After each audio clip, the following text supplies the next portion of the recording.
All right, hello everybody, and welcome to the March channel update. Today's channel update is going to be a little bit different. So the February update I think was about 3 to 4 minutes long and was just a generic update. And I think that there was an accompanying post that went out on my blog that was maybe 2 or 3 paragraphs long at absolute most. So we're going to try it a little bit different this month. And just be forewarned, this is probably going to be a lot longer than 3 to 4 minutes and a couple paragraphs. And the reason for that is that I don't have a script, but what I do have is a friend who I have brought on, and basically we are going to talk. And yeah, we're just going to have a conversation. The conversation is going to be about the channel, kind of where we've come, where we are, and where we're going. And I felt like this would be a little bit of a better way to give a more unfiltered insight into what I have been thinking and am thinking, as well as just for the sake of my own sanity and time, I suppose, writing out my thoughts in long form. A lot of my previous blog posts so far have been 4,000 to 5,000 words long, and they've taken the majority of a day, if not multiple days. And I feel like I'm just too busy to justify that. Even the very small post that I put out on my blog in February took me a good number of hours for very little effort. And that's kind of one of the things that we'll talk about throughout the channel update is what we will refer to as the inability to prune. But instead, I suppose, I will introduce my friend who, for the sake of this update, I suppose, whether it's call it a conversation or a podcast, whatever it is, we don't really care what you call it. For the sake of maybe it's this kind of update's gimmick, but we're not going to tell you who Yorick is, what he does, but we're just going to call him Yorick. So hi, Yorick. How are you doing? I'm doing all right there, Jane. How are you? I'm doing fantastic. So let's get into it started. So it's March 1st right now. The video won't be actually going out on March 1st, but this is kind of when it's recorded, and this will, I suppose, be the fourth update. So the first kind of major update that I did was back in November. I'm pretty sure it was late November. And that was when we stopped doing the Jayne show. I used the royal we there for some reason, but canceled the Jayne show for a myriad of reasons, all which I wrote about. And then I gave kind of a New Year's resolution. We gave a resolution just at or another update at the end of February, and now we've kind of arrived here. So I'm just going to kind of bring people up to speed in case, just so that people don't have to go back and read, I suppose, the other channel updates in order to understand understand this one. In November was more about stopping the Jayne show, which I'm still so sad that we never came up with. That was always supposed to be a placeholder. I'm just really bad at naming things. But so we stopped the Jayne show because I didn't like the way that it was designed. I know that the Jayne show was successful and popular for what it was. I think that the main problem I had was it didn't align with what I wanted to do and what I wanted to accomplish, I suppose. And then in the new year, I refined a little bit more of the direction and was being a little bit more experimental. I thought that we would try kind of a whole bunch of different games, and then we went kind of more along the lines into more full-blown variety in the month of February there. So now that we're at March 1st, the big thing that's on the horizon is the return of the Overwatch League, which I think the first game for the Overwatch League starts on April 16th. So just to kind of, I suppose, get the thing that people probably most care about is that I do plan on returning to running the Jayne show in a better format, fixing a lot, maybe not all, I don't think I've figured everything out yet, but fixing a lot of the problems that I initially had with the Jayne show, which gives me basically this month of March to be my final period of experimentation and introspection and kind of reflecting and learning about content creation before we really kind of go into the new season of the show proper. I'm still seriously considering I was watching, what show was I watching? I was watching The Final Plate or something. It was a cooking documentary, and they were introducing this one Spanish restaurant, I think, in Spain, like one of the top restaurants in the world, that actually closed down for like 4 or 5 months of the year to be creative and kind of refresh. Oh, did he just he's gone. All right. Well, the Spanish restaurant closed for 4 to 6 months out of the year so that they could refresh, come up with new ideas, and be creative for the time that they reopen. So it's entirely possible that the show itself will go back on hiatus after the Overwatch League season 4 has completed, but even then it'll either come back for Halo Infinite, some other game, or wait all the way until Overwatch League season 5 starts. Okay, recording again because we got Yorick back. His power dropped conveniently. Wouldn't be an experimental format with some sort of hiccup, but I was just saying that I had watched a few food documentary recently. It was a cooking competition where a Spanish restaurant closed down for like 4 to 6 months of the year. I don't remember the exact duration, doesn't matter. In order to refresh, rethink what they were doing, and reflect. And I think that that's something that I really appreciate. How taking a break to really evaluate what you're doing, put more work into your product instead, because there are a lot of things that you can't accomplish through just sheer iteration. Sometimes, what is it? The words I haven't quite got stuck in my head, but it's like inventing is going from like 0 to 1, and then I think of it as iterating, but apparently innovating is what people usually talk about, kind of just like doing it through cycles to improve. But repetition, not all solutions can be arrived at through repetition. Sometimes you need to jump to a completely new thing, like the phrase going from 0 to 1. So Right. but yeah, so Yorick, what's the main question on your mind, I suppose? I think what's always curious to me is, whenever you experiment, you go in with an idea of, well, this could be a success or failure. But in the end, you at least, hope that you learn something from it. And so from your time with Variety, how do you think you view that? Is it a success, a failure, indifference, or, what was like the most important things that you did learn from it? Are you ready to reopen the doors and be the best Spanish restaurant you can be? See, this is I'm already loving the fact that we're doing this because I love that. So it's like, do I consider the experimentation phase a success or a failure? And I think that like most people externally would consider it a failure because of the view count. Like we're down to like 1,000 views on average, I think, per video, down from 30,000, 50,000 views per average. So like we've dropped our viewership. I keep using "our" as if like this is a royal we sort of thing, but the channel has lost its viewership, gone down to what you could consider somewhere between about 2 to 3% of its regular viewership, and I don't think that that's actually that's surprising. I suppose this is as close to a hard pivot as you could get, and even when you're talking about kind of marketing or advertising, like the conversion on ads, or even the amount of people who click on a thumbnail in the first place, is around 2 to 3%. So the fact that we did a very hard pivot and went to 2 to 3% of that audience remained to watch the content, I guess kind of tracks. But the thing that tells me is that there was a very, very small correlation between me as a creator that mattered.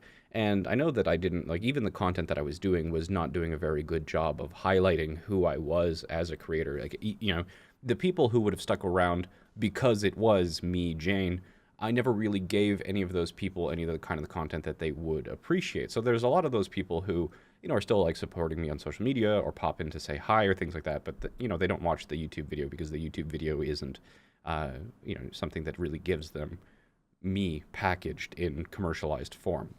So in that regards, I think that overall, I have this quote.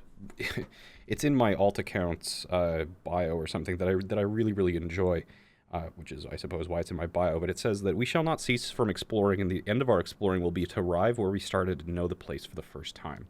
So it's, I guess, to say that I was not expecting, the Variety to do fantastical. I think it would have been surprising. I think that, even when we were doing the Hades stuff was going pretty well. And we even did some higher effort scripted videos on the Hades stuff that did rather well. I think that the Masterpiece video where we talked about how Hades should have won Game of the Year, I think that video is sitting around like 9,000 views or something. But as we swapped through more and more games, each time we changed games through Variety, fewer and fewer and fewer people stayed around. And I think that I'm rambling here, but like stick with me. I'm going to get to your Mm-hmm. get to your question there. I think that one of the things that I learned is that you either need to like specialize in variety, and I mean by like one video per game. So it's like you do like what the Cynical Brit used to do.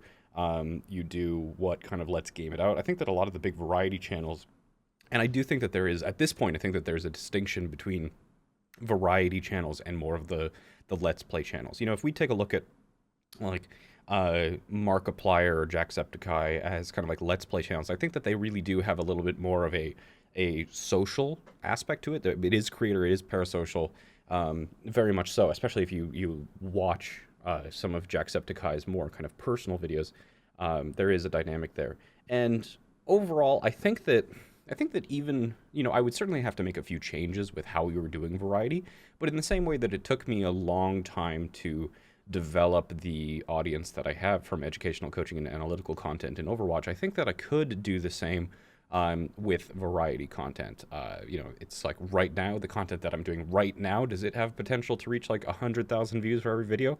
No, there is definitely a growth and accumulation of this traffic and viewership that needs to go through. And it's like even the 100,000 people out there who may enjoy the videos in the future, it's a matter of finding them, communicating to them that this content is here. It's the general marketing of the fact that this is something here where the people, the 40, 50 million people who have watched my videos, the 250,000 people who are subscribed to the channel, those people are people who were informed that this is something that they like. They came back repeatedly, and basically the only thing that happened in the short term was communicating to the people who was like, hey, you used to find something you liked here, now you don't find, now you're not finding what you came here for originally, and it's not even something that you like. So that kind of hard pivot of audience, I think that I appreciated kind of seeing the dynamics of it firsthand, both from a demographic perspective, from a commentary perspective, in the social. And I think that one of the things, it's where one of the more philosophies that I've taken recently is like a hell yes or no thing, where I don't struggle to come up with good ideas. I struggle to be extremely passionate about implementing those good ideas or kind of sticking to them. So I've been trying to look for my hell yes. Out of all the things that I could do, whether they're business ideas, video ideas, anything really, I just need to find the thing that it's like, hell yes. I think that I spread myself too thin. I think that I kind of jump at opportunities and ideas a little bit too early. But winding around all the way back to the original quote that I shared about exploring and then arriving at somewhere and knowing it for the first time, as well as kind of like, I think that the exploration and experimentation with content creation was a good thing. I think that one of the things is that when you are successful, and when I first started doing coaching content, I had to be convinced to do it. I was of the opinion that nobody would watch the kind of content that I was making with coaching and analytical content, and people trying to convince me. And then I initially just streamed because a few people, it was meant for like a very small audience, and then boom, in a very short period of time, it went viral. And I think that kind of it's not like hindsight is 2020. It's not quite the same. Maybe it's closer to confirmation bias. I'm not sure what the actual term for it is, but if I'm successful about something, and I kind of look at what's happened, and then I say, this is why I'm successful, there's no reason to think that I actually know the reason why I'm successful. And that might be a little bit of a weird thing to think. I think that it's like survivorship bias. Some people, I think that it's extremely common that successful people misattribute the reason for their success. So I suppose that like one of the things is that more recently I've been talking to a lot of people, doing a lot of this research, experimentation, exploration about kind of what makes us like, it's not like what is good content? What causes people to want to watch media? What entertains? What makes a good YouTube channel? What is good content for social media? All of these different things. So kind of testing that hypothesis was pretty important to me. And I think that in a lot of the cases, I was more or less correct, but I was actually wrong in a few surprising ways where, I probably would have continued to believe those things if I had just continued to build an audience with the success that I had. Because once you actually have a large audience, it's actually really quite easy to grow, especially because I always talk about this in the terms of like logarithmic growth, and that in order to get your first viewer is just as hard as the first 10 viewers, as the first 100 viewers. It's like every time you go up an order of magnitude is of equivalent difficulty, and the fact that I think that it is legitimately as difficult to go from 100,000 subscribers to a million subscribers as it was to go from 10,000 to 100,000. You have this growth that is more or less percentage based. When I was growing, the quality of content doesn't kind of determine an absolute number of people who are actually joining your channel and subscribing. It's more or less like the percentage of it. And if you grow at a rate of like 5% month on month, if you're at 100,000 people, you get 5,000 new subscribers. If you're at 100 subscribers, you get 5. And this, like, there's a few things that matter here, in that, when you're really small, it's important to focus on absolute metrics. Like, when you are only sitting at like 10 followers, 10 subscribers, it's important to find ways that you can get five more, because that's like 50%. But when you're larger, nobody gives a fuck about 5 people. People want to care about 5% growth, and how do you get 6% growth? So you have this kind of switch from having to get absolute numbers and quantities of followers to having to move into kind of percentages of growth, which is honestly a lot easier, because even if you suck ass, you're going to have a passive collection of audience members. And I think that that's, you basically, once you hit what is essentially an escape velocity, you can't help but like continue to grow popular, more and more popular. It is the rich get richer kind of personified in that regard. And I think that one of the things is that I was always of the opinion that through kind of growing as a large content creator, that I felt like if I went to zero, I could do it again. And I talked about this with XQC a couple times. I actually hate, oh man, one of the things that I hate doing is just name dropping XQC. But I guess what's done is done. This is going to be a one-take recording. But him and we brought this up during, I don't fucking remember, I think it was Team Canada scrims or a trip or something like that. And I raised the question. I was like, do you think that your success is luck? Or do you think that if you hit zero, you could do it again? Could you grow to as large as you are? And I do this occasionally. Sometimes when I'm working on an idea or a question or something like that, I ask all the smart people around me what they think of it. And one of the more prevailing questions that I asked was like, what is talent? Or, do you think that talent exists, sort of thing. But XQC was of the same opinion to me that like we could absolutely do it again. And I think that there is, there is, in order to have like big jumps, in order to get to the size of like XQC, or in order to get the size that I was at, you need to have massive opportunities that accelerate things, some things that give you big absolute jumps. Because especially in the internet-connected world, the way that you're at, when you're early on, kind of like talking to your family and friends might get you that first 5 viewers, but if you go viral on the internet, you can easily go to like 100,000 new viewers. Or in the case of me, I was growing really steadily up to about 300 average viewers, and then I hit the front page of Reddit. Or at least within the Overwatch community, I hit the front page of the Overwatch community on Reddit. And during that stream, I went up to 1,000 viewers. And then from almost every stream thereafter, I maintained 1,000 viewers. So I kind of had this discontinuous jump up to 1,000 viewers, and then it continued growing from there. So I think that, part of this is not only seeing kind of the dynamics of an audience and changing genres, but it's also going to give me some more, I suppose, confidence about being able to rebuild, and that I do actually know what I'm doing. And it wasn't just luck, it was skill and knowledge in that variety. And then additionally, I think that there is a more recent revelation here, is I think that this was almost a act of rebellion in a way, in that I think that by purposefully tanking my audience and my viewership, I think that it was a little bit of a rejection of who my audience thought that I was, and a little bit of maybe a power move or rebellion of some variety, and kind of like, reclaiming control over, my identity. And I think that this comes from, a lot of the issues that I've had in the last couple of years regarding like mental health and identity. So I think that kind of reclaiming power over my own identity and brand is kind of really important. And I think that, it was a very interesting one, I suppose, to see people, comment. And I think that I recognized it. It was important for me to hold out as long as I did, with this variety content, because I think that it's interesting to me the amount of people who like legitimately did enjoy the variety content. You know, when we talk about like average 1,000 views, we talk about that as a failure, but that means that 1,000 people watched those videos, and it's like, you know, even if even if the videos that are like 2 hours long have a finish percentage of something in the realm of like 25%, that still means that like 250 people watched 2 hours of my content pretty much daily.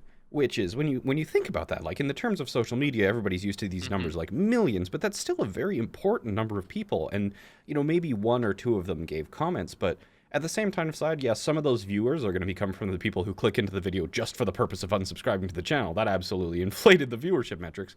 But Hmm. you also had like a subset of people who were experiencing like legitimate grief about the loss of the content that I was producing.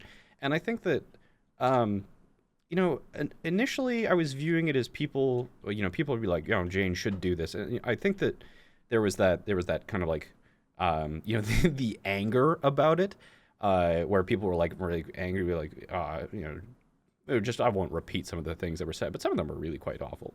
Um, Hmm. but then you have that kind of like, you know, depression phase, and you have people bargaining like, wouldn't Jayne make more money if he just like made Overwatch videos? And it's kind of like, you know, a couple times I wanted to like walk through my thought process. You know, it's like, well, yes, I would make money, but making money at this point is not the point. And then there was like that, you know, depression phase, and then there's like the acceptance phase. And I think that like a lot of people who you know, accepted the change in this, I've seen. I think that one of the more interesting parts is that I have actually seen a lot of the people who are really early advocates of my channel becoming really quite uh, large. I'm looking for like a word, not zealous or fervent. I don't think if those words are correct, but I'm seeing them become quite vocal advocates and supporters for other people in the community, often other coaches or analysts in the community. So I think that that's a fascinating one that I've just kind of observed rather recently. But I mean, just out of the fact that you asked me, kind of like, was this experimental exploration of content worth it? I think that absolutely, for all the reasons. Like these are still only like a fraction of the things that I've learned and thought about recently. And it's like, is it going to be difficult to rebuild the channel? You know, yes. You know, did I cause myself a very large financial harm in the large scheme of things? You know, if you're comparing like the potential earnings, probably. But when I do return, and there's still a few questions that I have, you know, like one of the big questions I have, and I think that I just haven't really looked into the demographics of this is, you know, when we have kind of like the algorithmic treatment of content and channels and things of that variety. I was trying to wonder, like, I was trying to see whether or not the library of Overwatch content on my channel would still actually collect the same amount of views, or if the new stuff, like if the algorithm favors kind of like, can the favor, or oh my goodness, can the algorithm distinguish between groups of videos on a channel, or does it treat the channel the same? And from talking to a few other YouTubers and kind of looking at the statistics, it does actually look like it considers the channel as a whole. So one of the things is that in the future, I'm pretty sure that the optimal play once I'm done experimenting is actually going to be basically deleting everything I've done for the last 4 months and then making a second channel or something like that. So that's a big one there. I haven't looked at the demographics. I actually haven't tried to figure out the yes or no question, like, you know, because a lot of my old content still produced a very large amount of views and therefore revenue. And I think that doing this variety has not only kind of killed my daily viewership, but has also decreased the amount of views that my old content is getting. Probably just because fewer people are entering like the Jayne vortex, the rabbit hole of Overwatch content, as well as my channel is also just being more weakly affiliated with other popular Overwatch content. So it's also given me a little bit more of a data driven perspective on the algorithmic treatment of content. And yeah, that was a lot of words. Do I think that it was worth it? Do I consider it a success to have experimented like this? Um, Absolutely. I think the one regret that I have is that to the 250 people out there, statistically, who were really enjoying me playing other games, uh, I think that those are the only people that I feel like I'm going to be disappointing by not continuing on the direction that I went and going back to something similar, or you know, yeah, I think that I'm yeah, the people who did enjoy this transition, regardless. You know, I feel bad for them. Out of all of the Mhm. people, I feel bad for those people. But Fair. I think one of the curious things about the way that you usually approach these questions or answers is lean heavily on the numbers, right? The viewership, the quantifiables. hmm And perhaps I missed it, but one thing that I was kind of like waiting to hear but didn't quite hear is like, how did you, during your time with Variety, playing Hades, doing 18-hour streams of Dyson or something like that, like how did you feel doing that versus the content that you were doing before? Because I know that a large part of your November post was, maybe surrounding some uh, ethical or moral thoughts that you had yeah. about like maybe some of the content. And curious, how did that change or feel during that time? So I always like I found it I found it and I still find it hard to care about games. And I like traditionally I was never a gamer. This is something that I've talked about quite frequently, but I think people don't. I think it's just standard to assume that people who make gaming content or work in the professional esports industry um, grew up playing games, but I very much did not. I didn't. I had like a Game Boy and played Pokemon Yellow, and I think I had PlayStation One. Played Final Fantasy Tactics, and I got both of those kind of quite delayed after the initial releases. My parents never really liked me playing video games, and I think that I only really got it into college and university. And then I even started playing Overwatch. Like Overwatch was the first ever first person shooter that I picked up, um, and I picked up Overwatch specifically because of a case study for business school. Because while I was wow, this is kind of like so much Jayne lore coming out right away. But I was injured when I was in like so I got hit by a car in a hit and run, got injured and was bedridden for quite a long time. And at that point, I started to put in a very large number of hours in recovery. I had lost my job. I had to leave the military because of the injury. And that's kind of where I started discovering the very large kind of online gaming communities originally from EVE Online. And then when Overwatch was just being released, the timing was coincidental such that it was being reduced.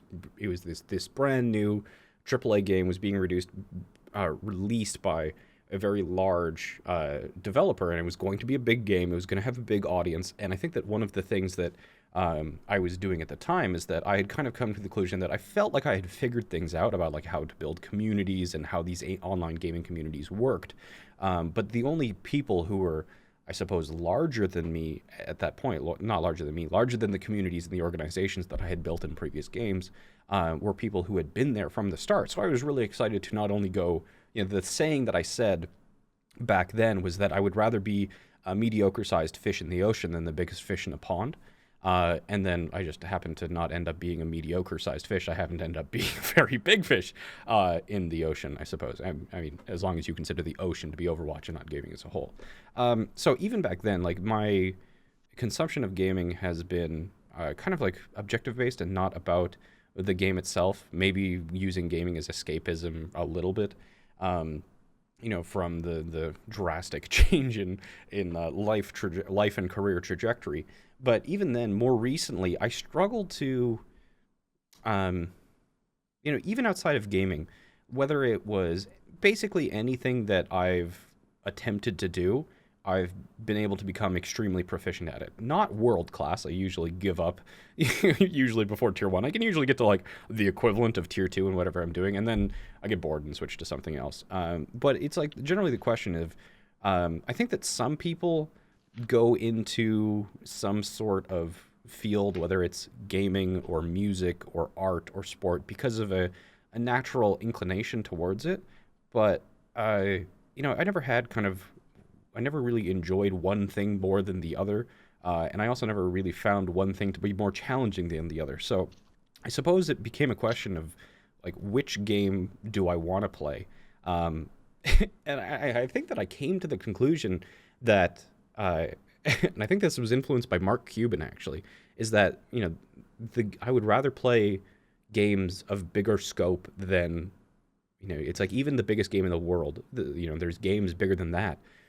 There's business, there's government, there's politics, there's fucking, I mean, call life a game, if you will. Hmm. So I think that the one that's most applicable to the one that I decided to play is I decided to treat basically business as a video game and like really try to succeed at that rather than playing a game. So when I was playing Variety, I find it really hard to get invested into something because it's kind of like even if I become the best in the world at it, which I know that I won't specifically because I have no motivation to, um, why? Like, why would I become the best in the world at that game instead of a different game? You know, it takes time, it takes effort, it takes brain power. You're going to be learning, and why would I be spending it on that instead of something else? Especially if I don't get enjoyment from it of that variety. So I think that the one of the things that made the content rather lackluster is that um, I've mentioned it quite frequently. I think I've actually mentioned it to you yourself. Is that I actually do my best thinking or like my best absorbing of information, whether it's podcasts or audiobooks, while I'm playing a game like Tetris. Hmm. And I think that like I've talked about, you know, different hypotheses about why this might be, and I think that you know it might have something to do with like flow state, putting you into a trance so you can think a little bit better, things like that. So I think that the games that I was being drawn to were variety games, especially Dyson Sphere. I mean, Dyson Sphere, I don't even know how many hours that I put into it. But Dyson Sphere program, along with Valheim, which is the survival game that I played very like really quite recently. I don't think any videos have gone out on YouTube about it yet. Those games were games where they're broad in scope. There's a lot of things you can do. They're really complicated, but you know none of the goals in them interest me. I just would find like random things to do and like fuck around. Like you know if it was you know it would be like especially if it was multiplayer. You know people would be like halfway to end game and I'd be like you know chopping trees or like you know just doing kind of just repetitive very like menial repetitive tasks because you know it was just something to kind of occupy me in the same way that like a fidget spinner would occupy you so that I could think. And I think that you know in a game like Tetris where I swapped from playing on Tetris to controller to playing Tetris on a keyboard when I decided to stream it. You know, I'm either extremely nonverbal while I'm playing a game because I'm like fully plugged into kind of learning it. You know, it's like I went from not having Tetris Infect installed, never playing keyboard on Tetris before, to getting an S and then three SSs in the challenge in like one day. And I can just plug in and learn extremely quickly. Um, but I got derailed because I looked at Discord. Why did I do that? No, stop. Fuck. Distractions. Distractions. I was like, no, Terrible. I'm literally sitting in a black room just so that there are no distractions, like no stimulus at all, Hmm. so that I can actually kind of think as hard as I can and just put out my answers. Fuck, I derailed myself. Tetris. Oh, nonverbal because uh, learning really fast and I can't talk while learning or processing information, or I'm nonverbal because I'm using the uh, game that I'm playing as a hack to enter flow state and introspect or contemplate or problem solve more efficiently. Efficiently is the wrong word. Better. I will just use the generic term better.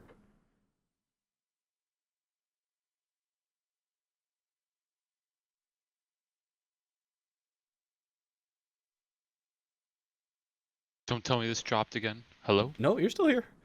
Oh, okay. Sorry. No, it's okay.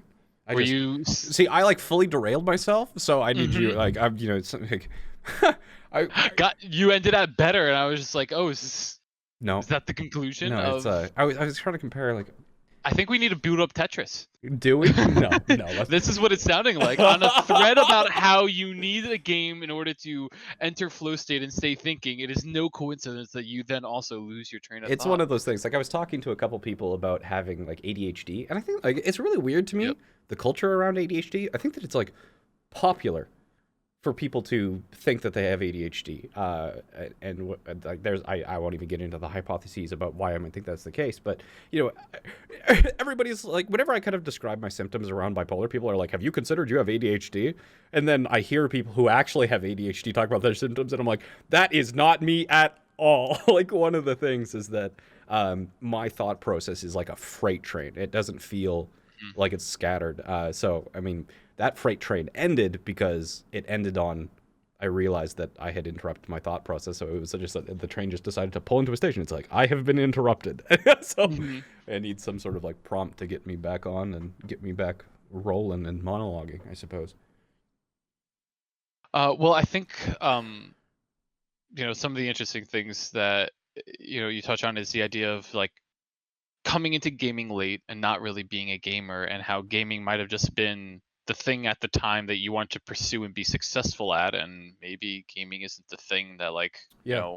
is like your next frontier, right? Or your next new thing. You kind of stumbled upon it, and now it seems like you set your eyes on other things, either whether it's developing communities, developing I mean, businesses. my background's in aeronautical engineering. Right. I come from an aviation family.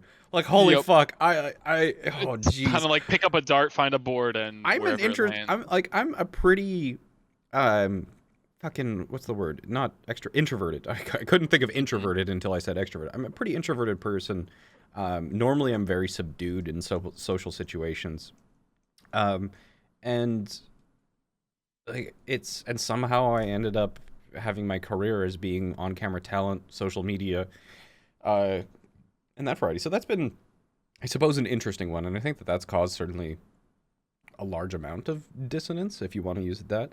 Um, and that even when I was in university, and I feel such shame for this opinion now, but I think the prevailing opinion was that kind of um, the fine arts, the humanities, art, and things of that variety was like a lesser topic. And I guess I went to a military college, so a lot of people, it's like, you know, infantry officers, for example, they always took things like military history, which was very well known to be a little bit of a fluff course. It was easy. They barely had any classes. They got essentially a free degree so that they could go be infantry officers. Um, Whereas, like, I was wanting to be a test pilot. I was on track, and I was studying aeronautical engineering at the same time being like varsity. So I think that I really looked down on the arts, like fine arts, the humanities, Mm. writing, like all of those things. And now I basically find myself having to play catch up, and you know, especially when you're in engineering, like there is a right answer. I mean, well, engineering, maybe, okay, engineering, there's not quite a right answer. There's a lot of like, I mean, there's does it work, right? There's a lot of ways. It's not quite the level of like mathematics having a right answer, but it's I have a renewed appreciation and respect for the fine arts, especially like literary critique, philosophy, and those variety. And I have absolutely no background on it to the point where I have had a almost disdain for it the majority of my life. Um, and it's in the additional place where I come from like a little bit of that military background. I was even in kind of like a youth group that was centered around the military. So I had these kind of these social norms that I were supposed were respected and all of these things. So to be thrown into the absolute chaos that is modern social media, um, coupled with, I suppose, the realization that my bipolar has certain things that makes that more difficult. It has been a little bit like drinking from the fire hose, I suppose. What was the original question? Why was I explaining this? So the original question was a bit of like, you jumped into gaming, and gaming Oh, maybe, yeah. yeah. Where was I? Oh, I said yes as in a reminder, but I still don't have anywhere to go from that. I think that like one of the things that uh, and there, I think that one of the things that I'm really missing is a way to actually express myself as a person. Sure. And I think more recently I've kind of asked myself the question about like why is there nobody out there who shares what is essentially like a private uh, diary or a journal. What is preventing, out of all of the people on the internet, what is preventing a group of them from being just radically honest? Um, and at first I thought like, oh, maybe it existed with on social media platforms that I wasn't a part of. Maybe it existed on some of those more artsy social media platforms like Tumblr, for example, which I never used. So I was researching different kind of social media platforms, historical ones and current ones that I was not familiar with, to see their cultures and see if they had any culture around kind of honesty, openness, transparency, authenticity, genuine sincerity, things of that variety. And I couldn't really find anything like that. And then even kind of looking through historical times and trying to look for cultures that appreciated that sort of things, I found, especially like the Victorian era. The Victoria era had a culture that did respect, like one of the primary values of the Victorian era was an earnestness, to the point that Oscar Wilde actually made a few of his plays about it. But a lot of that earnestness kind of became a little bit of a parody of itself in that people were, earnest about these kind of like social norms, and it became kind of the, I guess, the parody of that, where people were not sincere, people were playing a part. It was all this sort of thing. So I think that the conclusion that I've come to is that the only kind of like real radical honesty where a person has been able to actually express themselves is through art. I think that like painting and music, those places seem to be where these very, very intimate and personal forms of self-expression take place, whether it's NF and his rap, or whether it's Rothko and his abstract expressionist paintings during the 1950s and 1960s. And trying to, like, in these different forms of media, these more artistic forms of media, I have kind of found, or at least I found, it's like art. They don't explicitly say things, but maybe it's more of like that thing where art is like a mirror. You kind of see your other half in it. But I've found kind of something closer to what I've been looking for. And I think that's one of the main problems that I had is that, especially with my breakdown that happened 2 years ago, I think that a large part of that was a loss of identity. And I think that as I kind of rebuilt myself from that through a lot of work, I feel like, you know, I feel like I've changed and grown to a pretty radical extent. But I have, the phrase "I have no mouth and I must scream" comes to mind, in the fact that I have all of these ideas, feelings, thoughts, but I have no medium with which to express them. And I think that it's like it was such a pressure bottled up, not being able to express what I felt, what I thought, these sort of things.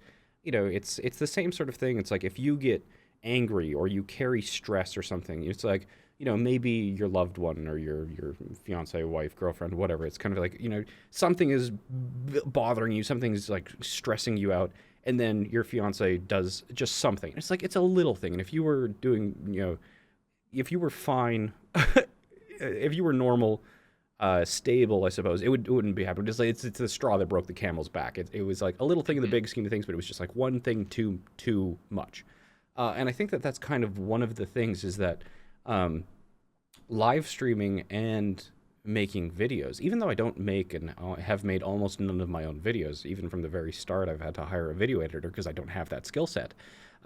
It was the only medium that was anywhere close to giving me the ability to actually express the person that I was or had become. So, more recently, I think that trying to actually divest and untangle those desires, one to express myself and another in order to help people achieve things, achieve their potential and learn and succeed. It's like properly divesting those and expressing them in healthy ways is going to be important. But I think that, the lack of, it's like, I think that one of the reasons why this was such a big thing, it's kind of like, people are probably like, oh, Jayne, why didn't you have an ability to express yourself in your personal life? And I think that that's kind of one of the things that I say that, but the amount of content creators that are just excruciatingly alone, lonely and Mhm. isolated is, yeah. But like, I when I left the military because of the injury from the hit and run, whether or not it made sense, I felt a deep shame because it was the first time that I had ever like failed at something, and I cut off basically connections with every single person that I had built up in terms of like my social support structure. Um, so I didn't really even have a personal life at the time with which to kind of express and help develop an identity or express that. So there's that as well. I have a quizzical quandary, if you will, I'm down that for has it. come up. Um, and while this was not your intention, it at least prompted the thought that I figure I'll throw to you to see what comes about. Is you talked about how art is probably, I think your words were the best way of expression, right? Yeah. Like Um, I just to mhm, interrupt, I'll let you finish the question, but absolutely. like I view art as kind of like something that has the intent to express.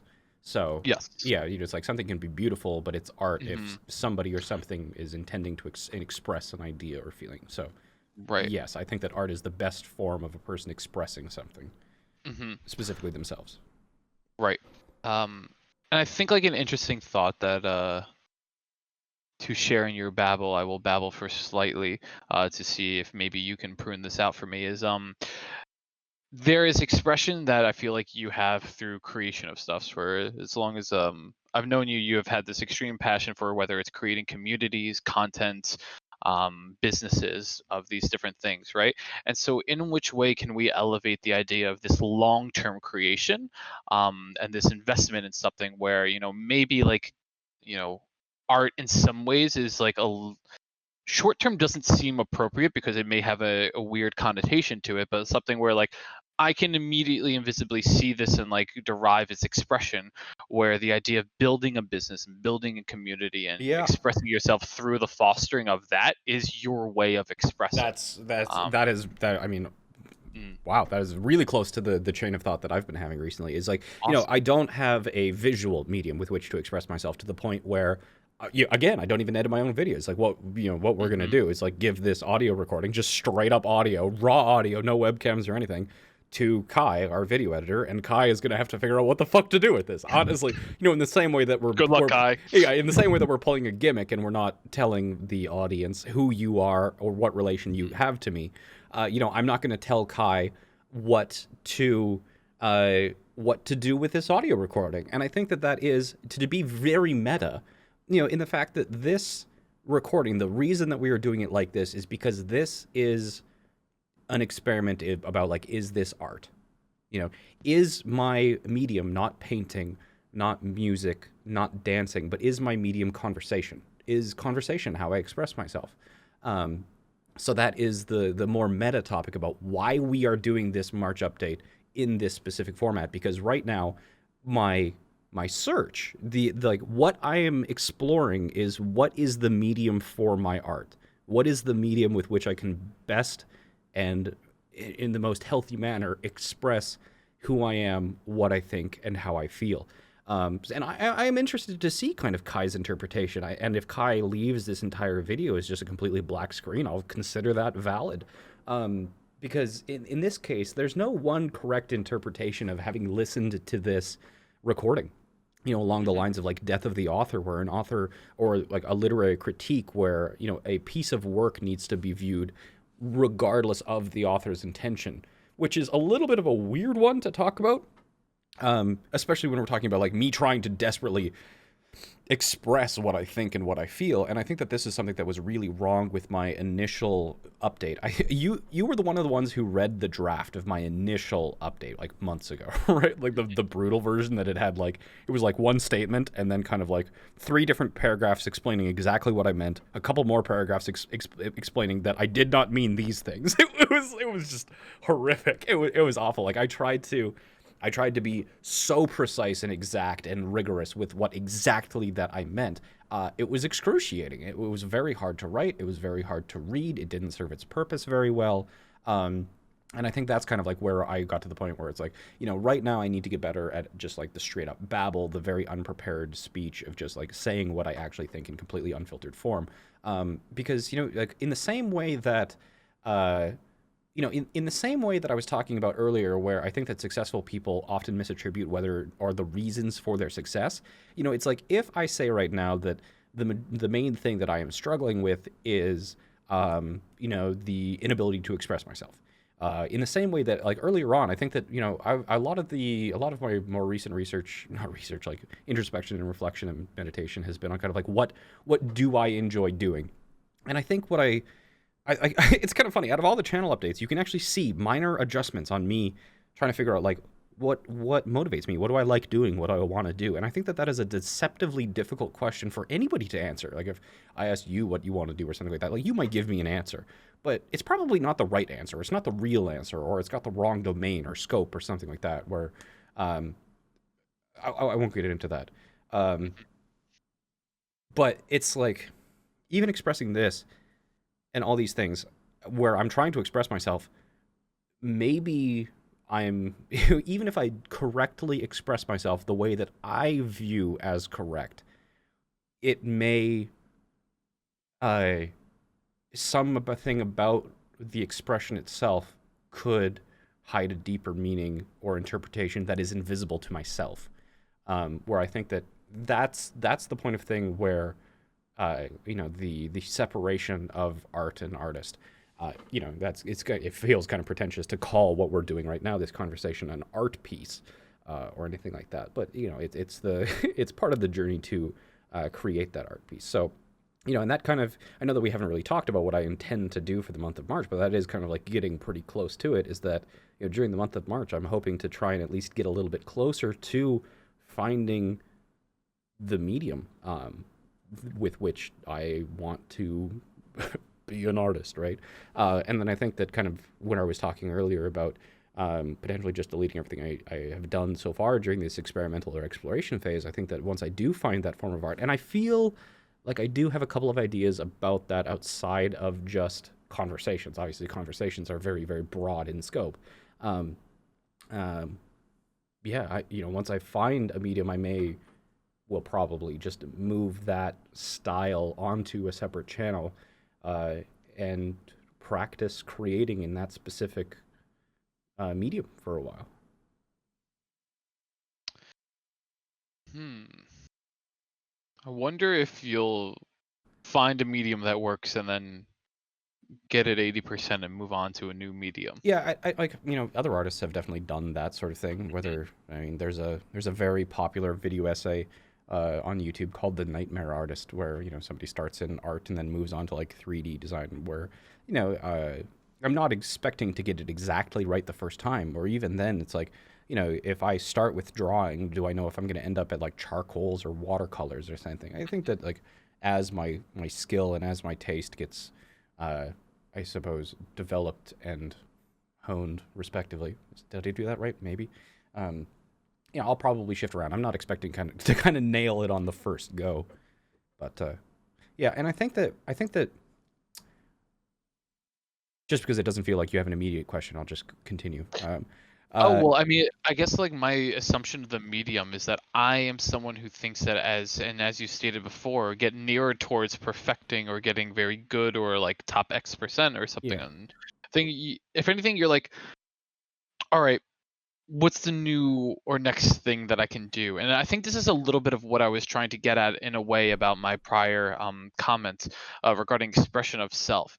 Is that it seems like a large part of right, like expression of self is also like who an ability to express who you are, which is like seems obvious and redundant. But what I mean by that is that if you are somebody who truly cares about like the creation of new things, communities, businesses, success, maybe in others and in yourself, is like the way that art exists today, like a way that you can actually accurately portray that, or is the only way that you can actually express yourself adequately by continually producing and literally making new things like new entities, new year long, multi-year long, whatever projects and stuff, where like this isn't something that we can draw on a canvas or put like words to stuff. It's like I can actually only express myself by like building a company, building a community, creating this enterprise or something like that.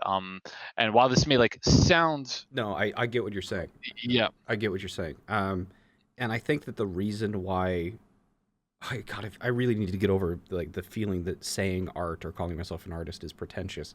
But I mhm, think that the reason why my potential future art has to have an audience, which I think is like, it seems like the main critique is like why can't you kind of I mean I guess a business has an audience, but like an indirect audience. Would you really consider like a customer of a business to be the audience of an art piece? I Um, would consider something that like are like companies that have strong morals and ethics and things that they stand by in terms of how they treat not only their customers but also their internal customers, i.e. their employees, but like people who actually think of their like employees as internal customers, as those that have like a good grounding of this is a microcosm of how I believe the world should be, and this is me expressing it to the way that I think I can the most. Um, huh. that's just a thought It, that I it's have it, because yeah. yeah. I mean, like you raise an interesting point, and I think that like one of the things is that in the you know through entrepreneurship or startup with any of the kind of businesses, you can I think express your ideals through things like company culture, which I think is kind of closer to what you're talking about. Or am I on the wrong track? No, I think it's all of it. Like I think Yeah, company culture is a very strong part of it, but I think it's like you know, any facet of the way that you think like you can affect people and express the way that you think people and environments and things should be like treated. yeah. Um and then that like expression kind of being like out in the world now where people get Mm. to see that and take it in and, be like, "Hey, that's a wow. There should be more of that. That's awesome. So That's cool." I think that, honestly the thing that comes to mind is actually not very flattering to myself. Is that my initial reaction to that is that I feel like there is almost like a psychic injury about having been misunderstood, and I want to express myself in order to correct this wrong. And that's not a very flattering thing to say, and it's not something I don't think I've realized before now. But I think that part of the desire to express myself is because I do feel like I have been misunderstood. And I think that originally, this is something that I've gotten over. Um, but I think originally, I didn't really care about the people who had bad opinions of me. I cared about the people who I felt had unjustified bad opinions of me, biasing people who hadn't given it like an honest shot to form an opinion about me and my content, sort of thing. But I'd since kind of gotten over that. So it's kind of curious why my initial reaction of this is like, I want to be understood because I am misunderstood. So that's an interesting one, especially because it's maybe that's just like baggage that I need to get rid of. This is interesting. That was a really good question, or thought. It wasn't really a question; it was a thought. But That's um, what York's here for. that's what York is here for. So it's like, and this is also interesting because this is like, I think that the whole inventing esports thing is something that it's probably one of the things that just like really frustrates me.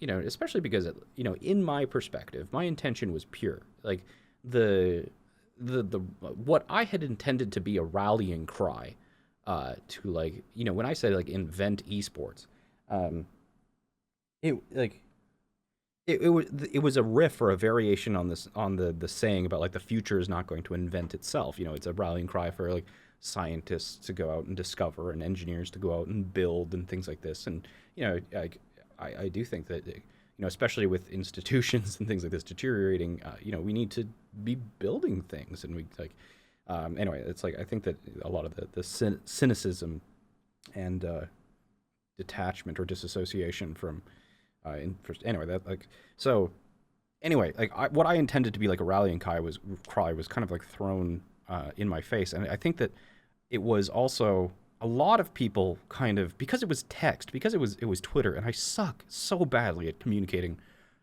through text.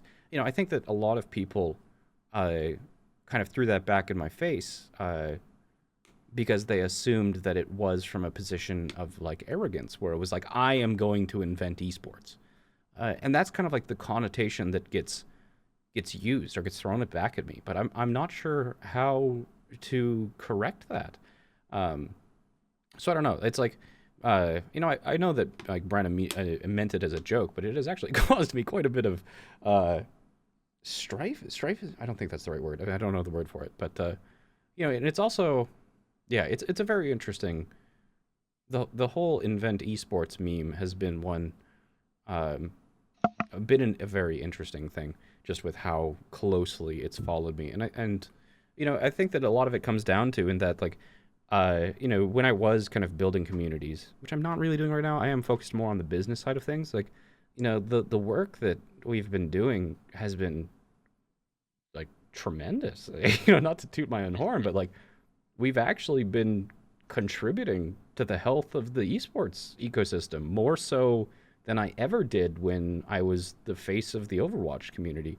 So it is kind of this weird kind of like detachment where people's opinions of me do not even remotely matter when it comes to actually the businesses that I and we are building in order to accomplish meaningful things in industry. So, yeah, I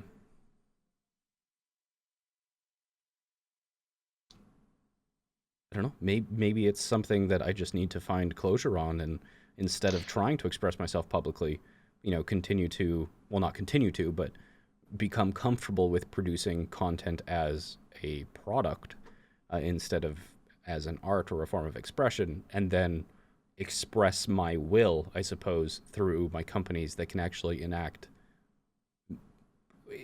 what change is probably not the word, but it's just like have an influence aligned with the virtues and values that I have and the goals and objectives that are aligned with my own. Yeah, I think there's any number of interesting quotes and phrases and stuff that you can say, right? But it's like, um, mm, no, this is probably not proper, but it's something along the lines of, right, I can say one thing and do another, Oh, but like, certainly, right? Yeah. like I can also just do the thing, right? Like, don't Hmm. judge me by my words, but by my actions. If my actions dictate this thing, well, then judge me upon those, Yeah. right? And so, Yeah, I don't need the support of like my Twitter following is not going to determine whether or not a business is successful. Right?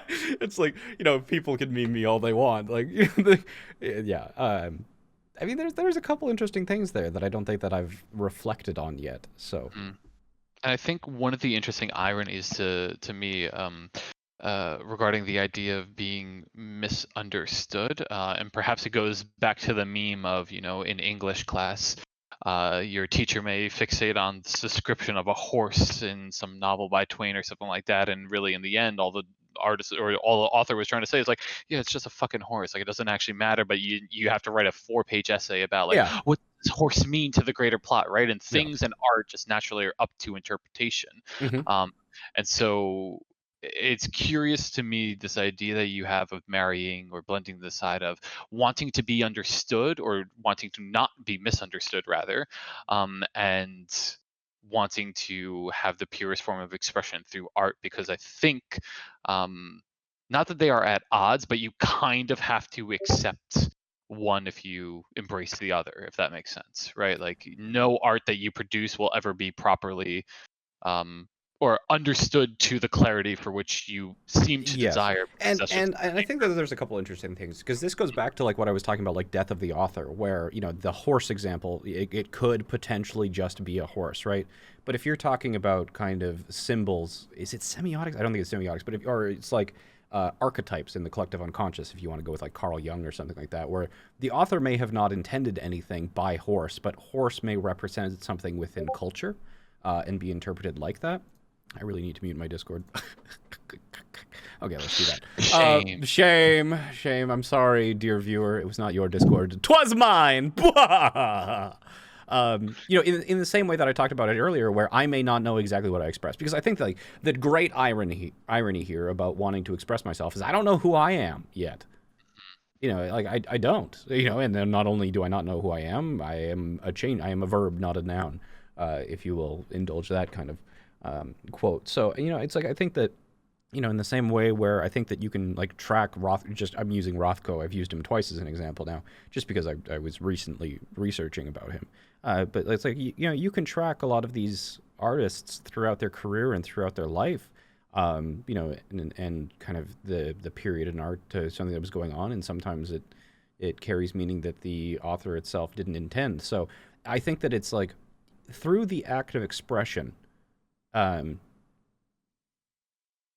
I show who I am regardless of whether or not I intended it to. So, even if I do not have like full conscious awareness of who I am, or even if I don't have the ability to rigorously define who I am or what I'm feeling through words, it's like words themselves are a relatively low bandwidth or low information density way of expressing things. It can be expressed in like very few binary. It's like I'm not going to go as far as way to say it's like picture is worth 1,000 words, but think about all of the different ways that, or even just the rate of communication that we've had during this conversation. The very little things like the breaks between words, when I stutter, the intonation, the all of these things, all of those things matter. They're all extremely subtle, and those are the things that can't be expressed, and a lot of those mannerisms are, invisible to me, invisible to you, but I express them regardless of intentionality. Yeah, absolutely. I think people underplay the importance of those subtleties. Yeah. Where sometimes people are like, "Oh, you're reading too deep into that." And it's like, "Oh, well, you're not reading deep enough into this because Yeah. that's like very much something, right?" I've got I wrote down a thought the other day that I considered to be profound. It's probably not. I'll be the judge of that. Yeah. What was the statement that I wrote down? It was like, you can only understand someone else to an equal or lesser extent that you know yourself. Yeah. Okay. That was just kind of like the thought that I wrote down idly there, but I kind of like view it where everybody has like one mental model. It's like it's like an extension of, if all you have is a hammer, everything looks like a nail sort of thing. Where Right. one of the kind of like phenomena that I noticed was that if I'm ever kind of like, if a business is financially struggling or something like that, and I'm working on trying to correct it and finding ways to save money or increase profitability or anything like that, I will start actually looking at the prices of food on menus, even if I'm eating fast food.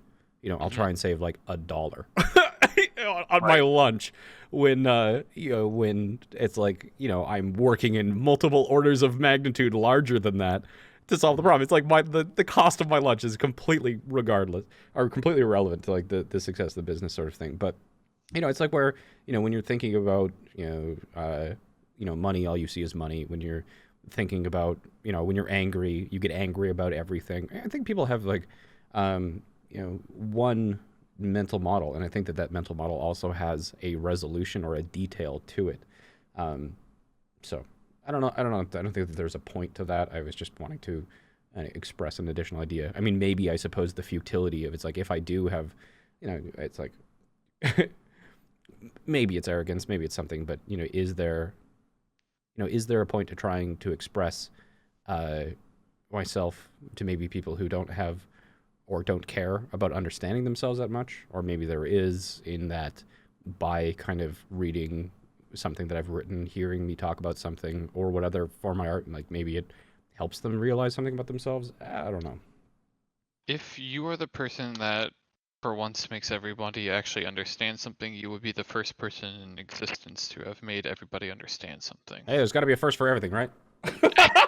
Oh my god, inventing esports hashtag. Inventing esports PogChamp. Holy Christmas, full circle here. Yeah. Yeah, well, I mean, I can have other questions and prompts and things regarding channel stuff. I think the one thing that like we should cover, because we kind of like floated by, was just like what I'm going to be doing during March.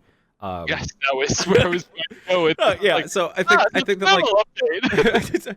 so during March, like I want to be like talking to people. That's basically it. So Okay. I haven't figured out the exact form of it. I've come up with I am the king of gimmicks. I can come up with a gimmick a minute. But it's like I just kind of I want to talk to people, and I think this fascination kind of arrived when I put out a tweet. Excuse me. I put out a tweet on Twitter. I know that's shocking, but yeah, tweeted on Twitter that. How do I go back up? I wonder if I can open this up. Is it? Oh, I think it's on a different computer. But so I have like this mental model. I talked about it earlier, but I have this mental model about why people like, enjoy, consume content, what kinds of media. But I personally consume media actively. If I'm watching a Twitch stream, it's the only thing I'm doing. If I'm, watching a YouTube video, it's the only thing I'm doing. If I'm listening to music, usually, not always, but usually it's the only thing I'm doing. And so I didn't really have a good mental model, or I didn't understand the perspective or the experience of people who either consumed multiple types of media at the same time, or used media in the background of something, like when they were doing something else, which I think is, it's like, I suppose that maybe that's a little bit, maybe I didn't make the connection as early as I should have, that I kind of did the same thing with kind of like playing Tetris and listening to like an audiobook. I suppose you could consider that more like the passive consumption, but the way that I was viewing it is that that was assisting my active consumption. But other people I think used it that way. Anyway, so the long story short is I put this tweet out and I was like, this might be a long shot, but it's does anybody want to talk if you have these specific habits, like you multitask with media or you passively consume media, like fall asleep to it, for example. Because I know a lot of people fall asleep to media, but I don't. Like I just lay there and think until I pass out. So it's like, Must be nice. yeah, right. But so I must have talked to like 30 people over the course of 2 weeks. Some of them, I think the longest one that I spoke to, our conversation for like 3.5 hours. And there were a lot of people. I mean, I learned a lot. I learned a lot about recreational drug use. One of the things that I really kind of really surprised me was that, especially in the younger generation, a lot of people are not only using Adderall but caffeine in order to kind of like stimulate themselves, but then they're using nicotine gum in order to like settle down afterwards, as like a come up and then as well as a come down, like a go no go for fighter pilots. And a lot of other like weird behavioral things that. I mean, like to some people, it seemed like this nicotine gum thing was, pretty widespread. But there was a lot of these other, and it was very fascinating to me, talking to people and just like, I don't want like tearing them apart is probably not a very good way of phrasing it, but just like, when I was like desperately searching for anywhere that anybody would talk to me honestly, like just drop any pretense, just speak honestly. Like if I asked them an honest question, they answered honestly in a way, like at a level of sincerity that, I mean, it was like a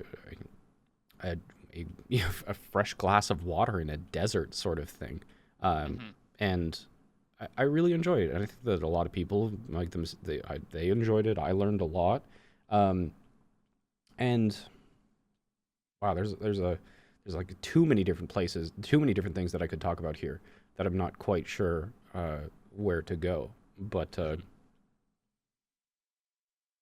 yeah, at this point, because I don't know where to go, do you have a question or a comment? Or Well, so I assume that like part of the reason that you started talking about this is we're talking about in March and things to come, right? What are things that you want to do, and so you ended up talking to a lot of people that gave you oh, right, thank you. insights, and so So the main one is that like when I was talking earlier about like trying to find my hell yes, I talked about, it was probably an hour ago, I mentioned like hell yes and no, right? I've found there's no shortage of things that I'm like, yes, and I think that this is also a side effect of bipolar, is that when I am down, or and like I call it like crash and ramp are the words that I use, but when I've crashed, it's a no to everything. And then when I'm ramped, it's a yes to everything. So trying to like find the thing that is a yes, or specifically a hell yes, is pretty important. And I'm trying to think about like what is my hell yes, and like my hell yes is it is something to do about like talking to people. Now, this is the problem with this is that it comes along the line of like a domain issue where it's like if you say that what I want to do is help people, right? It's like, do you want to help broken people get better like a doctor does? Do you want to help people, find their calling like a teacher does? Do you want to have a skilled person become the best in the world like a coach or a mentor does? There's a lot of different ways and different scales and domains with which you can help somebody. So I think that it's like, there is something there about conversation. I'm not sure where in the domain of conversations my hell yes lies. I just know that it's in that general direction. And the only other thing that I know is in my hell yes category is philosophy in general, but probably cognitive science on a little bit of a broader scale. What are the 6 disciplines that make up cognitive science? It's artificial intelligence, computer science, mathematics, philosophy, psychology, and anthropology. And linguistics? Why did I list 7? There's not 7. Anyway, it doesn't matter. All those 7 are very, very interesting I to me. nodded my head to all of them. So All right. that But, makes this is, wow, I'm going to be bouncing all over the place for just a second here. But one of the things that I noticed, especially when it comes to the side of games, is that I don't really have a preference for a certain aesthetic.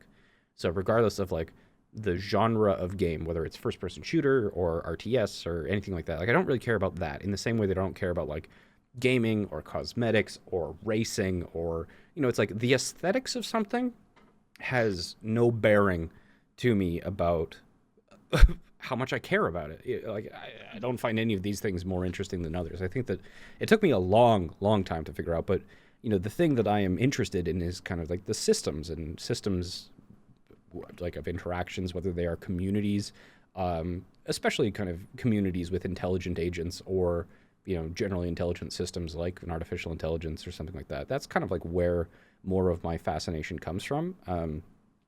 And there's a lot of different things, half-formed thoughts that are attached here, sort of thing. But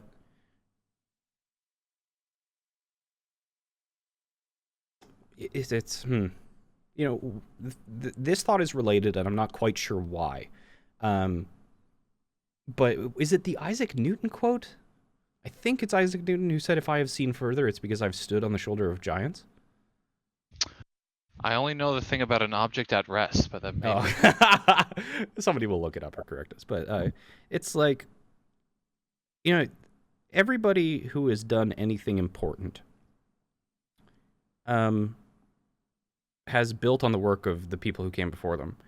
But I am not exposed to any great works. I've never read any of the classics. I don't think the majority of people have. I think that the furthest I got in mathematical development was somewhere in the 1700s or something like that. It's like when you have like Wittgenstein and Alan Turing in the 40s, I want to say, having the basis of computation and computer science and going into like Minsky and things like that later on. Like there are such huge advancements in like really quite large questions that I feel like should and do affect everybody. That, I mean, if I am unaware of them, I like to think that I'm a pretty intelligent and informed person. I would assume that the majority of people are also not informed about these things. Maybe I'm wrong. Maybe for some reason it just completely escaped my purview. But if you think about like a system as a person, the neurons in a person's brain as a system, or a community as a system, or a government as a system, or something like that, or artificial intelligence and the emergence of sentience and anything like that. Man, I don't have words here yet. Because this is kind of like going back to one of the original motivations I had, was around like collective potential and distributed cognition. And I'm really struggling here. I don't know. You have a question or a thought? Or I mean, one of the things that you kind of like brought up that I find is interesting, and a quote that I've only recently latched to, is the idea of there are no original thoughts but authentic ones. Yeah. So while the thing that you are thinking of may not be original, because like somebody somewhere, many years or maybe even days before us had thought about, it can still be authentic, right? It can still be a creation of your own experiences that like came about through your own like purposeful thought towards a thing.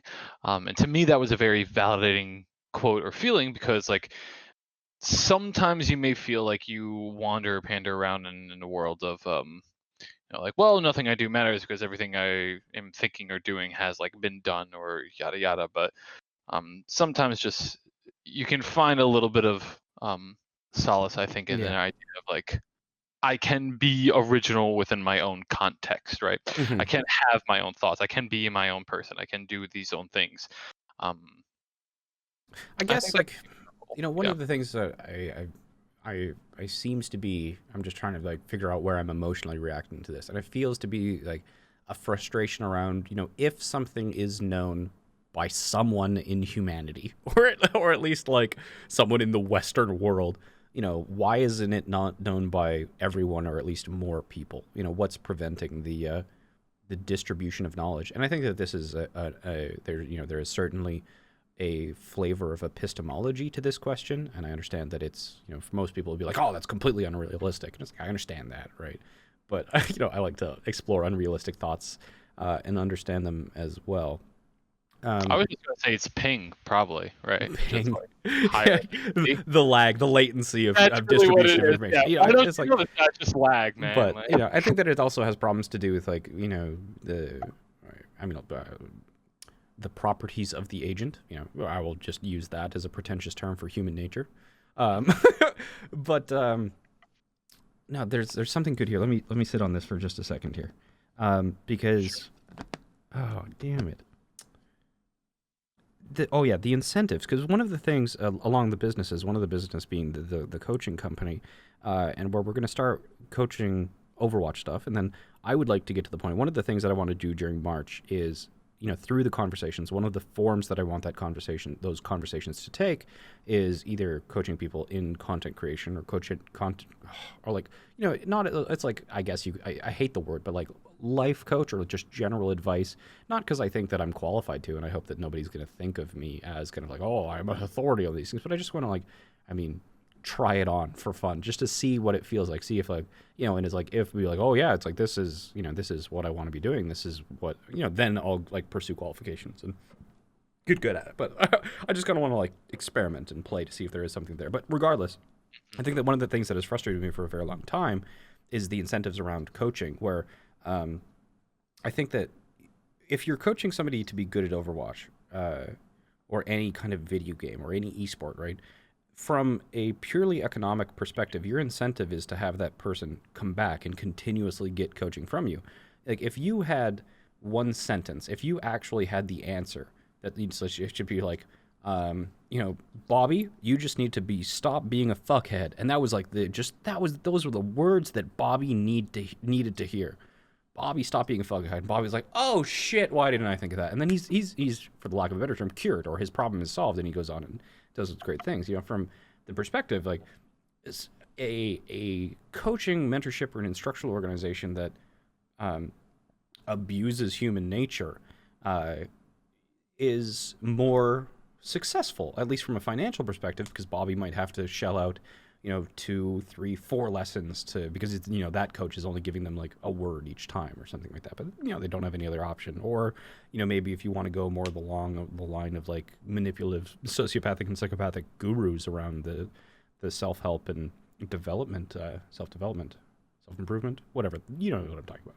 It's like that sort of thing where it's like, you can have these people who their dopamine hits, their serotonin is based off of these lessons or these seminars or your videos or your books or your writings or things like that, where I think it's like, an incentive problem is one of the hardest things to solve at scale, especially with humans just in general. But it has bothered me so much that the incentives for actually trying to teach other people are really quite heavily perverted, in that it's kind of like, if we talk about give a man a fish, he eats for a day, teach a man to fish, he eats for his life, sort of thing. But it's like, if I'm thinking on the level of like, how do we teach people to be autodidactic, where it's like, you can teach a person how to teach himself how to fish, but also teach a person how to teach himself to do anything. And it's like, if you could actually do that, how the fuck would you monetize that? You can't monetize that. It's crazy, where it's like, teaching people to take ownership of things and like solve their own problems and have confidence and not rely on other people or authority for like ascribing truth to things. It's like,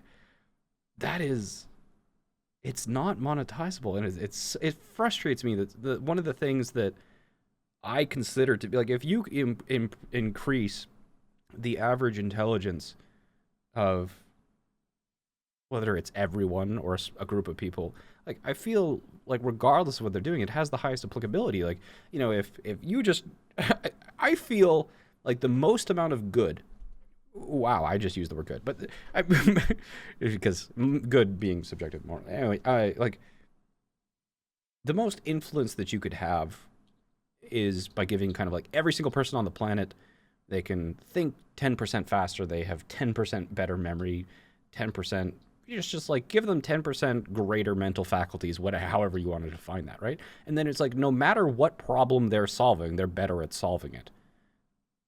Yeah, and I feel like that's kind of the thing that has the highest compounding effects, but that itself, there are no incentives for that to occur. Like there is no incentive to appreciably increase the intelligence of a person without having them rely on you or like turn it into some sort of recurring cash flow. And that's an incentive thing that I don't know I don't know how to solve it. I don't know how it could be solved even theoretically. It's because like what is the there's like one of the it's like over simulation where I mean just using like dark patterns in human psychology, just like basic human. Yeah, it's like there's like the best example of this is like a jewel beetle. I think the name is a jewel beetle. It's in Australia, and that's the one that has like that really, you probably have seen it. It's like that really green, shiny, reflective Mm, shell, or it's like, yep. um, and that was one of the things that was used for these beetles to like find mates, right?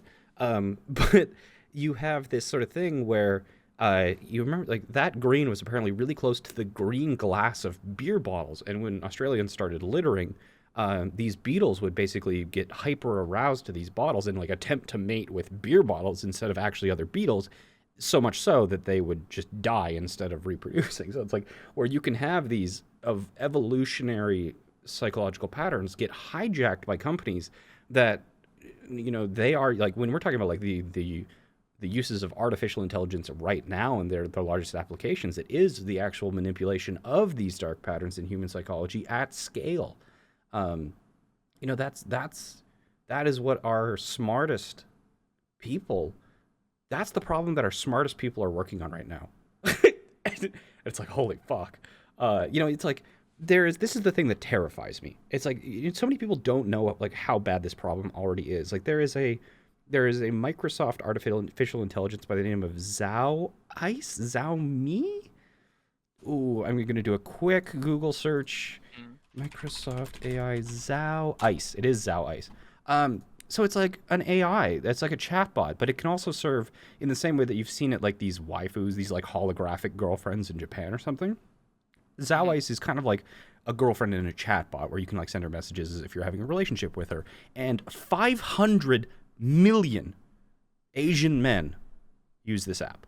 500 million people have an AI girlfriend controlled by a single corporation, Microsoft. And it's we're nowhere close to like good AI. It's it's terrifying, and I think that like this gets back to one of the concerns that I've had about like virtual influencers. I think is that I think that at some point, celebrity being human is a very very important quality that we do not lose in the future. And like with deep fakes and AI, neural net, machine learning, like language, NLP, natural language processing, it's like, Mm-hmm. you've seen those Tom Cruise TikToks coming out, deep fakes. It's people can get parasocial relationships to a to a stuffed toy like a seal, let Yep. alone a Preaching to hyper the real. choir. Yeah, it's we have an incentive problem, and not only in business, just in human motivation. And it's it's scary. It I scares me. think something that is super interesting. Uh, Kind of two thoughts here. One that is less thought and one that is more thought. So I will go with the more thought. Um, is your propensity to assign dollar values to things quite Hmm. frequently, more so than other Yeah, individuals that I've talked to about you're these you're things. not And the first person to point this out to Mhm. me. And why it makes sense, I'm curious of like, do you know your reasoning for it feels like on the surface level, if I was just to like take a jab at this, is it feels like your way of easily justifying a thought, right? Like most people when you hear money understand what money is, and when you have more of it, well, this is a more valuable thing. When you have less of it, is a less valuable thing. And so this is an easy way for us to quantifiably identify value in some way, or like make some Yes, association with it. yes. So that's what it is. Is that like Hmm. I view like I money to me is a useful term because it allows a quantifiable comparison of incentives. Hmm. Yeah, It's basically just a very easy yeah, language that's like non-interpretable yeah. across It's like that. You many. know, it's Yeah. like how much is it worth to help an old lady cross the road?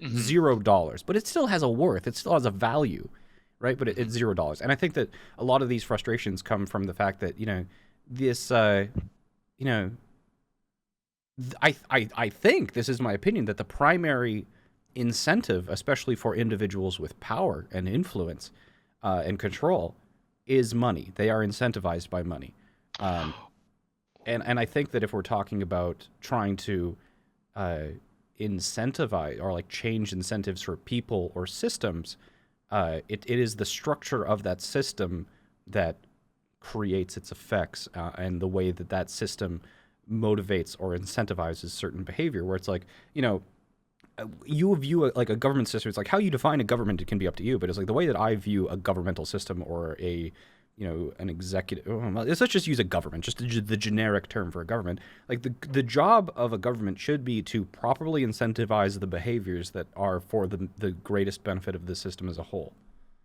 And if it can't do that, then it's an ineffective government. Mm. Incentivize. Can you repeat that phrase again? I have it written down somewhere in case I'm misquoting it, but it's like, you know, a government is supposed to make make a society stable in a way that can kind of grow in a healthy manner. So you want to incentivize the behavior that is going to be for the benefit of the system, and then disincentivize behavior that is going to be harmful to the system. It's where if we are living like pure anarchy or pure libertarian, there has been a narrative collapse. There's no consensus reality at all. People are only incentivized by like personal. There is no kind of like group. There is no social norms or things for people to have any sort of incentives in the same where it's like if somebody it's like the rule, like one of the things is about like the rules against dueling, right? Like, why is dueling illegal? It's like it should be my freedom if we agree to a duel that we should be able to duel to the death, right? And it's one of the things. It's like sure, it's an imposing on your freedom, but the idea is that like most duels are going to be emotional in nature, and that people will probably regret it if they go through with it and they have it back down. So you like prevent this from happening, and also having both of these people survive is probably going to be beneficial. It's like is it beneficial to have crime outlawed, sort of thing? Yes, but if you have no way of like incentivizing that or motivating that in the terms of like you could do this normally in pure anarchy or libertarianism, like this would not be, nothing would stop you from doing that. Um, Hmm. Whereas like it introduces a new incentive or motivation that is for the benefit of the collective, sort of thing. And it's like, right now I think that the form that incentive takes outside of punishment is financial reward. Like that's the main reward that is granted. It is the main currency that agents within a system use in order to transact and interact. I think the two thoughts that I have here that touch on that is one, the paradox of tolerance, or the tolerance paradox, Oh, whichever Karl way. Popper. Yeah. Right, like that's a very common one. Like in Oh, order for tolerance to exist, you have to be intolerant of the intolerant, yeah, and then kind of you have deal. like anacyclosis is here, where it's like the old meme about what is it? Hard times create great men create good times create soft men, and soft men create hard times. Hard times, So it's like yeah. this psychosis is like Greek philosophy, Mm. but you, Karl Popper's intolerance of tolerance, or sorry, Yeah, tolerance of it. Yeah, Karl Popper's isn't very very interesting fellow. Hmm. Not, but that's I'm still, after like years of having that quote shared, that we need to be, or the paradox of tolerance, which I'm struggling to recite verbatim. I still don't know what I think about it. I still don't have opinion on the Mm. um, paradox of tolerance. I think Yeah. that there is definitely, I think that there is definitely a middle ground. Like most things, I don't think that there is a binary. I think that there is a certain amount of intolerance that uh, should be allowed, and I think that there is a certain amount of intolerance that should not be tolerated. Um, Mm-hmm.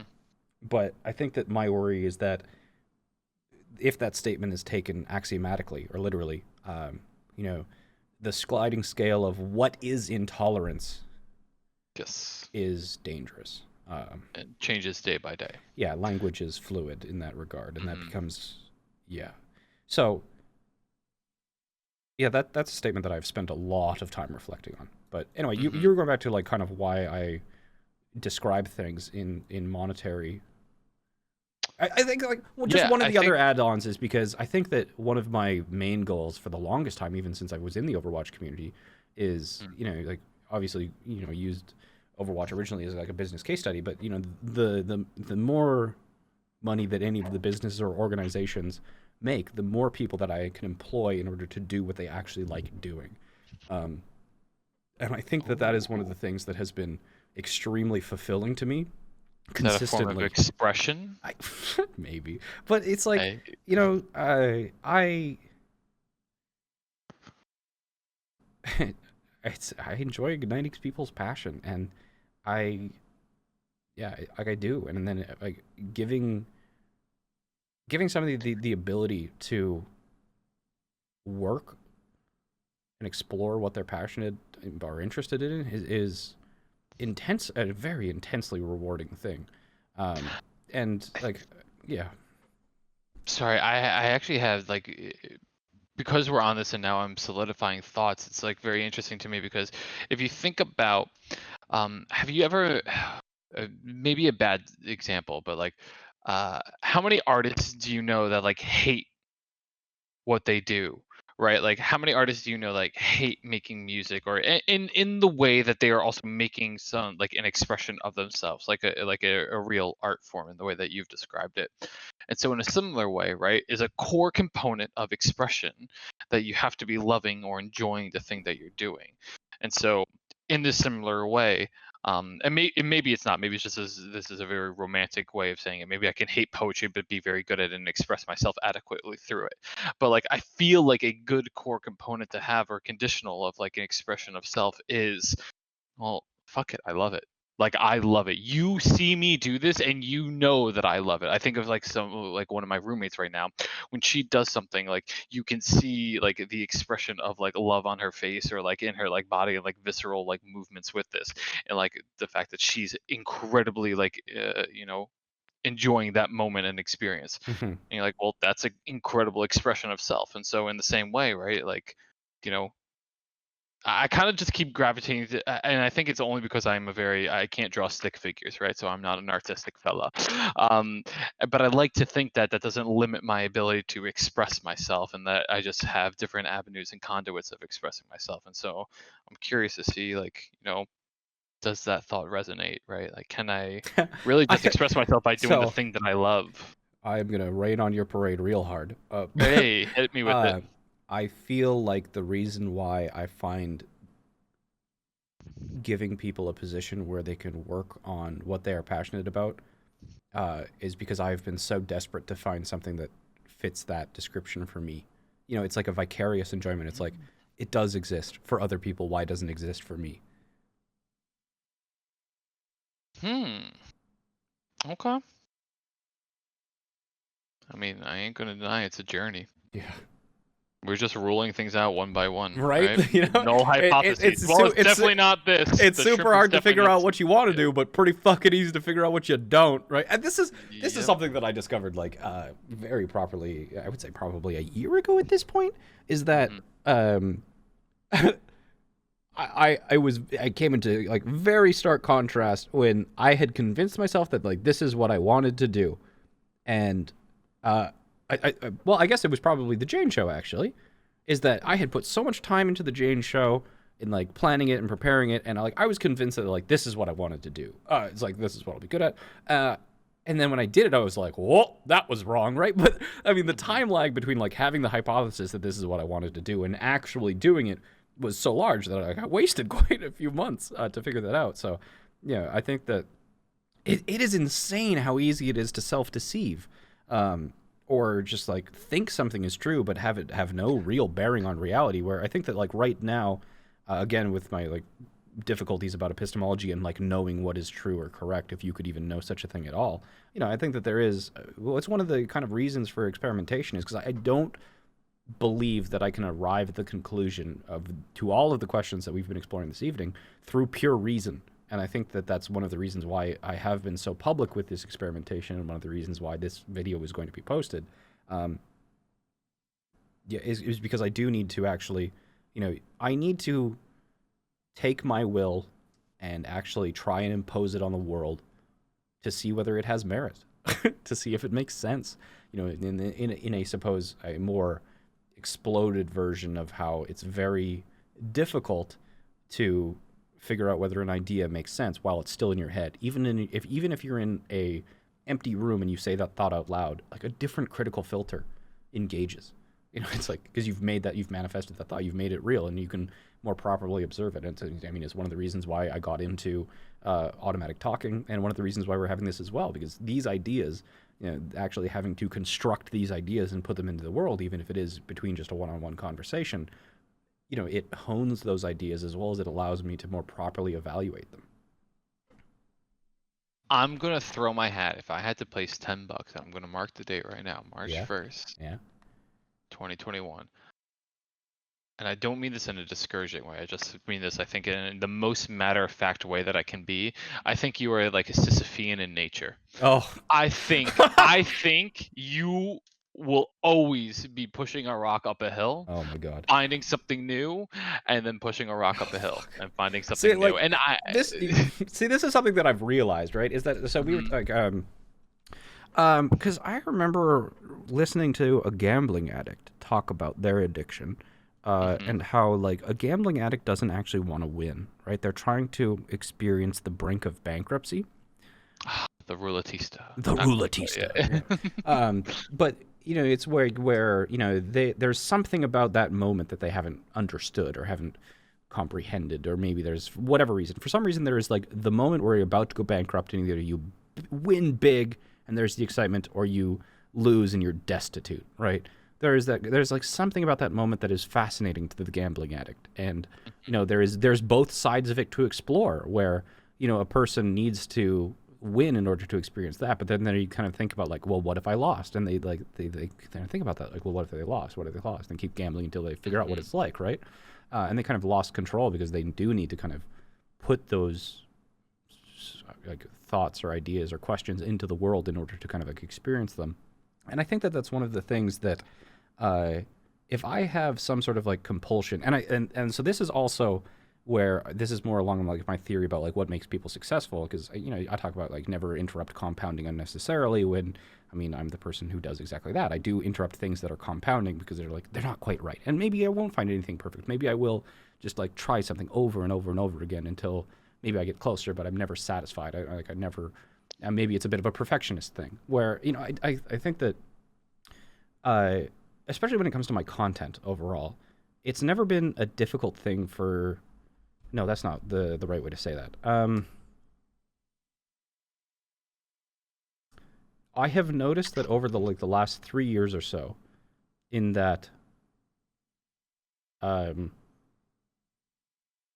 what is the best way to say that? It's like I work best, or like perform in a way that will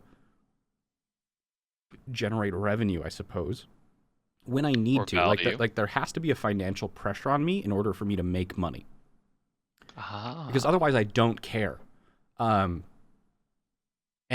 whether that, like, it's like some of the things, it's like I think that some of that financial pressure is that I've bootstrapped a couple businesses at this point off of the revenue of my content.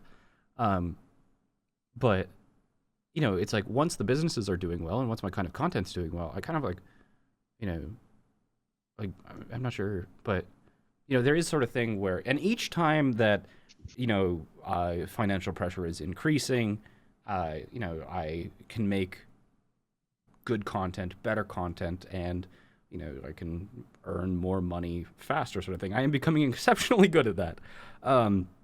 But it's like, what is stopping me from actually compounding? And I think that like the work and effort that I put into becoming successful, at least financially, comes from the pressure and the necessity to do so, not the desire. And that I specifically put myself in positions of high financial pressure in order to perform, as if my ingenuity, for lack of a word, kind of requires it. And maybe it's a thing where it's like, all right, you've thought enough, now you need to go, or where it's like, without that financial pressure, I would always just be like thinking more or trying to learn more. And it's like, whatever I do, I'm always trying to like, it's still thinking about wanting to succeed and ways to succeed and how to succeed and things like that. But it's never for success itself. It's always kind of like, in some ways, the analogy to the gambler is, I feel in some ways, not exactly accurate to myself, in that a lot of my success is driven not by desire but necessity to be successful.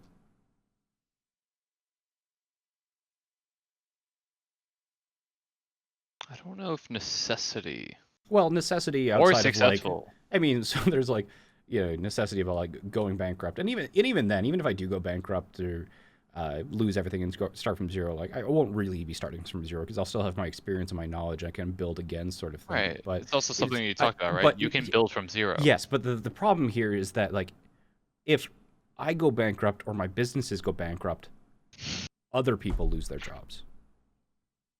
And it's like, that's something that I just psychologically will not allow myself to have happen. So, because I think that I'd be perfectly fine, pretty much like broke and having a library card and just reading books all day, as long as I had enough money for food. But, I've got these projects and ideas, and then the necessity of keeping the people working on things that they enjoy is kind of one of the major motivators to actually do things that are financially successful and lucrative. Absent public opinion, do you think you would still be okay letting people fail or not have jobs or? No, it has nothing to do with public opinion. Absent their opinions. If you're asking about like, where's this, is this the source of this motivation, internal or external? It's internal. Okay. Makes It's funny because it feels like along the way I've been attributing symptoms, right? You show certain symptoms of like things towards, whatever we want to call it, Sisyphean type stuff or yada yada, gambling, XYZ. But one of the lingering thoughts that's been in the back of my head for some time now, and has like especially come to rise in the past, X minutes that we've been chatting, is that you are not actually pursuing the thing that you want to pursue, and you in ways know the thing that you want to be pursuing, but because of ABC or XYZ and things that you probably know and probably like almost take them as like facts of life that you can't just neglect, are forced to pursue other things than the thing that you want to be pursuing. So like I'll pause there to see if that makes sense. If not, I will try to give a very not adequate metaphor. It's kind of like the things that I want to do don't align with the things that I have to do, right? But I want to do something that I can't live. But it's like, and to me, this is where I get to, like, that feels like really stupid and childish, because I'm like, isn't everybody's life like that? Doesn't everybody work doing something that they don't like to do in order to do what they do and want to do over the weekends and in their evenings? It's like, am I an absolute lunatic to be trying to align what I want to do with what I need to do? You know, is this my Sisyphean quest to try and bring those things into alignment? Mm. Maybe. Maybe it I is. actually, Is that that it's like and even seems if it close. is, uh, maybe it is. I don't know. Progress. That's something I'll have to reflect on, I guess. Um, That is actually probably yeah, going to I keep me mean, thinking for a long time.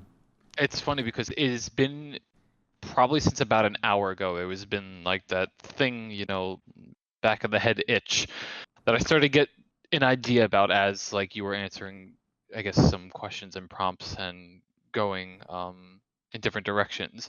And just, I guess, our last dialogue really kind of solidified like, okay, in ways I may have like been actually unintentionally, and which is interesting for me because usually I'm very intentional at these pressure testing certain things, and you just denied all of them. So then in the end, I was like, well, this feels like the only thing that could be left then, because if it's not this and it's not this and it's not this, and these are like the three most obvious things, well, maybe it's actually this. Huh. Doesn't say that it is, but that's kind of, I think, a little bit of like, I will say unintentional and intentional approach because I don't think I was deliberate with it, but I think it was like just my default Yeah. way of navigating that conversation a bit. No.